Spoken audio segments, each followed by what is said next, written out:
Hey guys, and welcome into the video.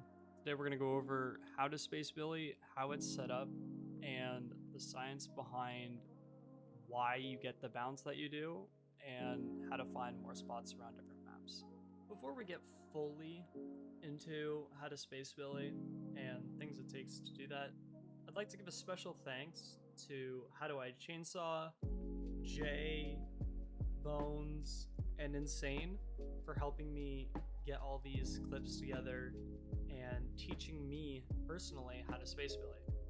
I only started playing Billy about last month. I only have about 200 hours on them, so their help was greatly appreciated in finding these spots. So all the credit goes to them. I'm just using their knowledge to help spread it before this potentially gets removed again. It's unfortunate that Space Billy was removed and Sky Billy was removed, but at least we can live it again for those of you who never got to experience it like myself. This is extremely exciting, and I'm so glad that you guys get to experience it with me. And we will continue to learn and find spots, and as I find spots, I'll make more YouTube videos about it and how to get up there for the rest of you guys. So enjoy the rest of it, and see you on the flip side.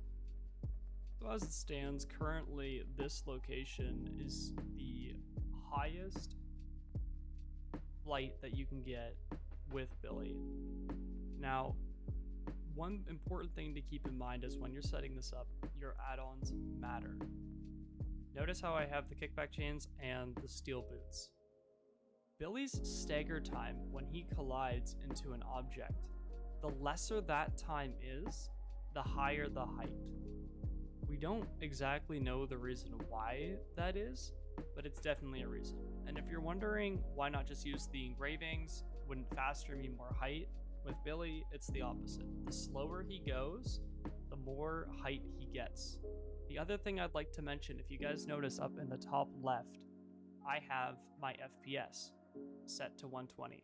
There will be a tutorial video after this on how to set your FPS to 120 on Steam, and it matters. The more FPS you get, the more height you get as well. So now, when Billy is setting up his chainsaw and his bump, when we get height like this, it's because we're colliding with the wall in front of us as we're falling down. So for this instance, on this hill, and the reason why Billy is able to achieve the height that he gets is because of the spherical curve around this object. As he is sliding down, he makes connection with the wall beside him, shooting him up into the sky and eventually landing us on the plank up there. Another detail that I forgot to mention in terms of getting on top of just this building and many other locations is turning your mouse backwards so you stagger behind you. That's how we're making the distance, because when we fall down, you'll notice that we're actually closer to this wall.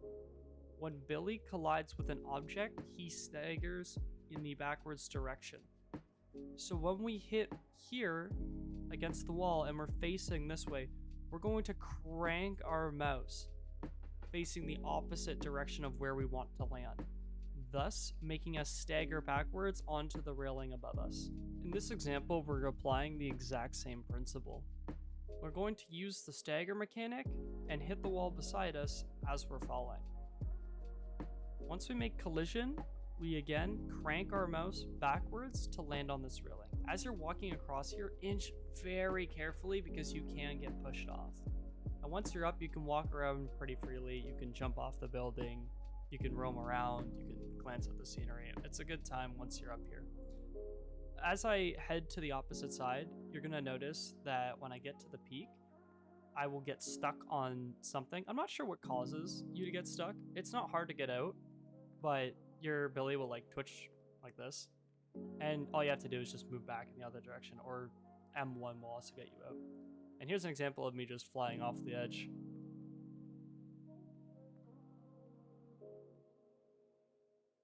Now on Dead Dog, the RNG matters. You need to find these two buildings that are side by side and connected by the stairs. They're the only ones with holes in it that allow you to jump up on top of either side of the building. In this example, the exact same theory applies. We fall down the hole, and as we're falling, we collide and we turn our mouse to stagger backwards onto the building.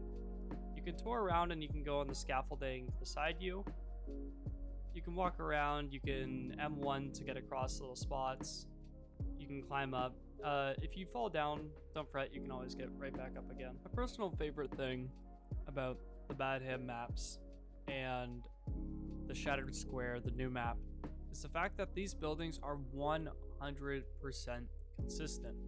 You will always find on the new map and this map, this building with the hole in it, and on Borgo, that ledge.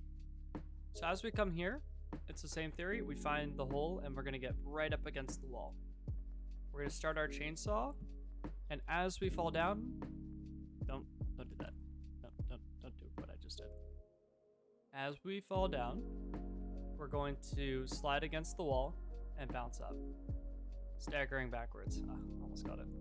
This will take a few attempts, and obviously I show you I'm not perfect. I can't do this 100% consistently. Sometimes it takes me a few minutes to get. Sometimes I can get it right away. That's the pleasure in all of it, is learning it and being able to do it in a consistent way.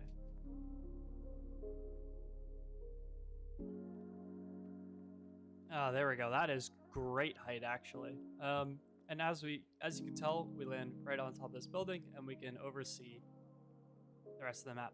Now, it is tricky navigating across here because this doesn't have collision despite me hitting it. If I walk forward, I will fall through. I'll probably fall, yeah. So as you're walking across the top ledge of this main building, walk carefully and try to walk closer to this side if possible, because this ceiling right here actually doesn't have any collision to it. So I was able to get back on top of the main building here again, and I'm going to take a much carefuler approach. As you can see, I'm walking just along the edge using W and D to hug closely on the corner here.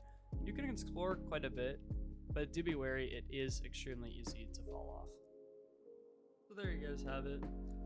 That is the intro to Space Billy, and hopefully a lot of this can be useful to you guys, and you guys can learn more and experiment more and hopefully even find more spots.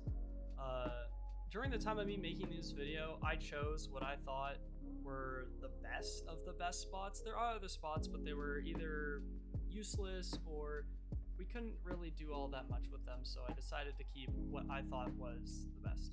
If you guys enjoy, follow me on Twitch. I would love to see you guys there. Let me know if you came from this video, and good luck out there.